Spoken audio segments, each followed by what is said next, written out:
بارہا سنا کہ یہ شہر کفار و مشرکین کا گاؤں رہا، اس کے اثرات آج تک ہیں۔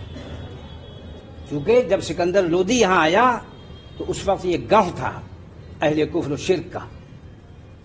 جو یہاں راجا تھا وہ مسلمان عورتوں کو باندیوں اور کنیزوں کی طرح اپنے گھر پر رکھتا تھا، رکھیل کی طرح، بیوی بنا کر نہیں، رکھیل کی طرح۔ تو اس وقت جو مفتی اور قاضی مقرر کیے گئے ان سے اس نے سب سے پہلا حکم پوچھا ان کا کہ کیا حکم ہے اس کا۔ جب وہ گرفت میں آ گیا تو کہا اس کو ہاتھی کے سامنے کچلوا دیا جائے، چونکہ اس نے روندا ہے مسلمانوں کی عزت و ناموس کو۔ یہ کیا چیز تھی؟ غیرت اور حمیت۔ اب غیرت حمیت ہے نہیں، لاؤ چندہ لاؤ چندہ، تو وہ جب بن جائے گا دھندا تو پھر کون کہے گا یہ بات؟ نہ امام کہے گا، نہ مفتی کہے گا، نہ قاضی کہے گا، نہ محتمم کہے گا، نہ ناظم کہے گا، نہ صدر کہے گا، نہ امیر کہے گا۔ لکھ لیجئے میرے الفاظ جو میں کہہ رہا ہوں، 40 سال مشاہدے کے بعد مراکز کو دیکھ کر کہہ رہا ہوں، زبان پر تالا لگ جائے گا۔ کیوں؟ حدیث شریف میں آتا ہے ہر امت کو ایک فتنہ دیا گیا، آزمائش۔ فتنے کے معنی اردو میں اور ہیں، عربی میں اصل معنی ہے اس کے آزمائش، جس پر اس کو آزمایا جاتا ہے۔ وہ کیا چیز ہے؟ فرمایا ہماری امت کا فتنہ مال ہے، مال۔ اب اگر غیر مسلم بھی بنیا بن جائے اور مسلمان بھی بنیا بن جائے پھر کیا مطلب رہا؟ پھر کیا مطلب رہا؟ اس کو سود سے پرہیز نہیں، رشوت دینے لینے سے پرہیز نہیں، اس کو بھی سود دینے لینے سے پرہیز نہیں، جھوٹ بولنے سے اس کو بھی پرہیز نہیں، دھوکہ دینے سے اس کو بھی پرہیز نہیں، اور یہی اصول اور یہی معمول ہم بھی بنا لیں، کیا رہ جائے گا فرق؟ کیا فرق رہ جائے گا؟ اس لیے والد صاحب رحمۃ اللہ علیہ نے اپنے چل چلاؤ کے زمانے میں ایک کتاب لکھی تھی، اسلام کی کہانی اسلام کی زبانی۔ تو مہتاب ایڈوکیٹ ایک وکیل تھے مرحوم، تو والد صاحب کی خدمت میں بالکل اپ ٹو ڈیٹ آئے تھے، مجھے خوب یاد ہے ان کا سراپا اس وقت کا، اللہ تعالیٰ مغفرت فرمائے۔ انہوں نے والد صاحب کی صحبت سے دین اختیار کیا تھا، تدین اختیار کیا تھا، دینداری اختیار کی تھی، دینی شکل اختیار کی تھی۔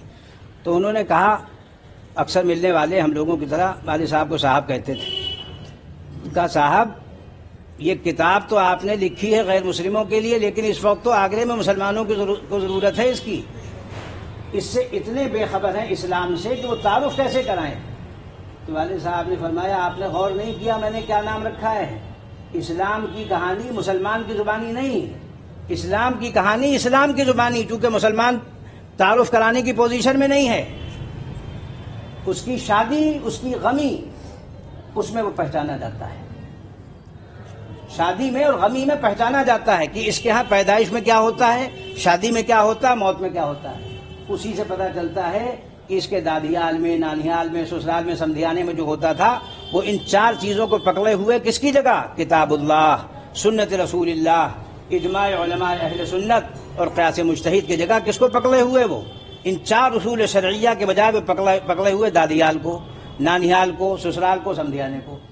تو صبح قیامت تک ان کو موقع ہی نہیں ملے گا کہ کیا شریعت ہے، کیا اللہ کا حکم ہے، کیا اللہ کے رسول صلی اللہ علیہ وسلم کا طریقہ ہے۔ اور ذرا اپنے خول سے نکلے، اور ذرا اپنے خول سے نکلے تو کیا پکڑا انہوں نے پکڑا کسی امام کو، انہوں نے پکڑا کسی مفتی کو، انہوں نے پکڑا کسی قاضی کو، انہوں نے پکڑا کسی محتمم کو، انہوں نے پکڑا کسی ناظم کو، انہوں نے پکڑا کسی صدر کو، اور انہوں نے بالکل معراج سمجھ لی کسی امیر کو پکڑا۔ اور وہ کس کے پیچھے ہے؟ امام کا امام کون ہے؟ خدا کی قسم جب تک کہ امام کا قبلہ درست نہیں ہوگا قوم کا قبلہ درست نہیں ہو سکتا ہے، درست ہی نہیں ہو سکتا ہے، وہ جہنم میں جائے گا، ان سب کو سمیت لے جائے گا۔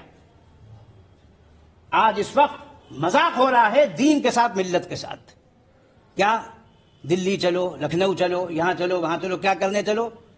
کہنے لگے ہم تم ان کو بھیڑوں کی بھیڑ دکھلائیں گے کہ اتنی بھیڑیں ہمارے ساتھ ہیں، اور پھر جو ہم سے طے کرو گے وہ ہم طے کرا دیں گے، ملت کا سودا ہم کرائیں گے۔ ملت کے جیسے دیکھو، یاد رکھو، جیسے ہر چیز کے دلال ہوتے ہیں، ایجنٹ ہوتے ہیں، ایسے ہی دین کے، ملت کے بھی دلال ٹہل رہے ہیں اس وقت، ایجنٹ ٹہل رہے ہیں۔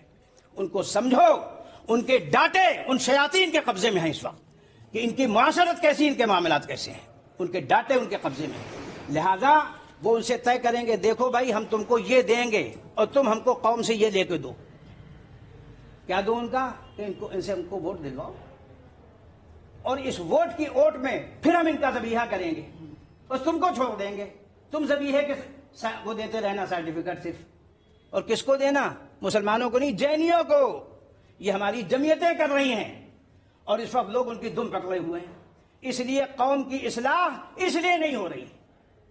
یاد رکھیے، یہ چند لوگ جو بیٹھے ہوئے خدا کے ہاں گواہ ہوں گے اس کو کہ میں نے ان کے سامنے کہا تھا اور انہوں نے اس کو اختیار کیا یا نہیں کیا. اب میں تقریر نہیں کرنا چاہتا ہوں، خطبہ سن رہا تھا، دل و دماغ پر اثر ہو رہا تھا، مگر یہ بھی خیال گزر رہا تھا عربی نہیں آتی، عربی نہیں آتی، لہذا سمجھے کیسے کہ کیا کہا کیا جا رہا ہے.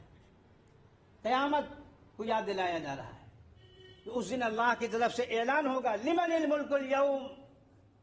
آج بادشاہت کس کی ہے؟ سلطنت کس کی ہے؟